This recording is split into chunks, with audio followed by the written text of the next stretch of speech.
Bolsonaro foi eleito em 2018, proativamente eu fiz uma viagem lá para os Estados Unidos e fui falar com o pessoal de mercado, comércio, câmaras internacionais, foi em Nova York, Washington e Miami. E eles basicamente todos falavam a mesma coisa. Falavam, Eduardo, olha só, é bacana você ter vindo aqui, sabe? Tá dando um recado interessante, o Brasil e tal. Mas por que vocês não vieram antes? Por que vocês não anunciavam, enfim, programas de privatização? Por que vocês não vinham aqui e davam atenção pra gente? Porque aqui tem gente de dinheiro. E os Estados Unidos é muito semelhante ao Brasil, que em termos de democracia, liberdade, ou pelo menos era até pouco tempo atrás, né?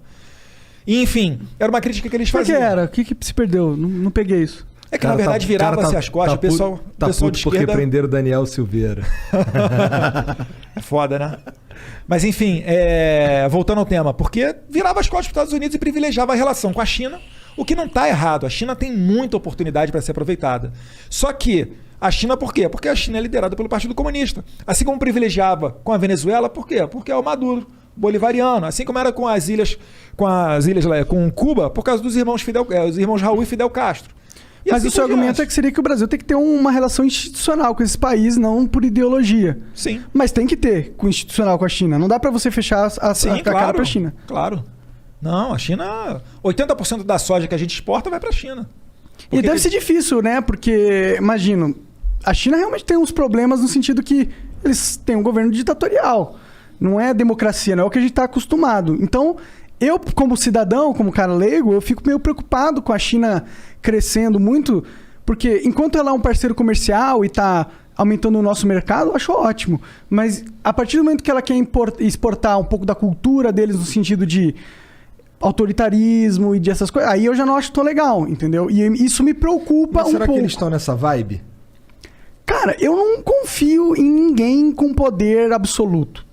Tá ligado? A China ela tem um plano de poder desde os anos 40, né? Mais especificamente em 49, quando Mao Tse-tung fez a revolução lá, de que em 100 anos seria o principal país do mundo, em termos econômicos e militares. Né? Acho que eles vão chegar lá até um pouquinho antes desses 100 anos.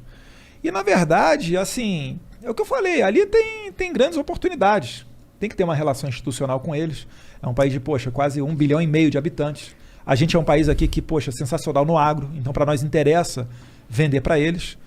Agora, é só manter a nossa independência. Não é chegar, por exemplo, agora e querer colocar goela abaixo qualquer tipo de política com relação ao Covid, nos ameaçando com relação à compra ou não dos nossos produtos agrícolas. Não estou falando que eles estão fazendo isso, tá?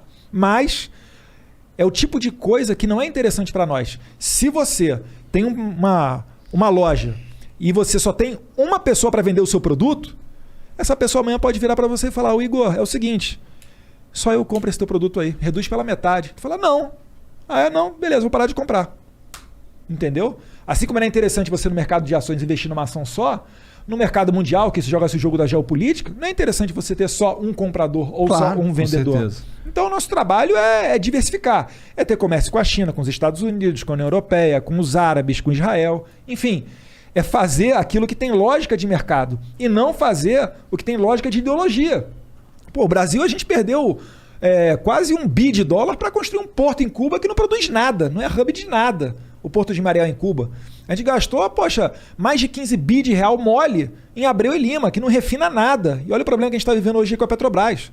A gente é dependente do refino internacional. É por isso que tem essa questão toda. Uhum. Não se pode abaixar, a Petrobras não pode abaixar tanto o preço, a ponto que fique desinteressante do investidor internacional mandar para cá o produto dele, porque senão ocorreria desabastecimento, mas também não pode elevar tanto a ponto de acabar com a nossa economia. Então são questões sensíveis que estão jogadas todos os dias. E tá rolando uma treta nesse sentido agora, nesse exato momento, né? Sim. O Bolsonaro deu a declaração dele, $100 bilhões ou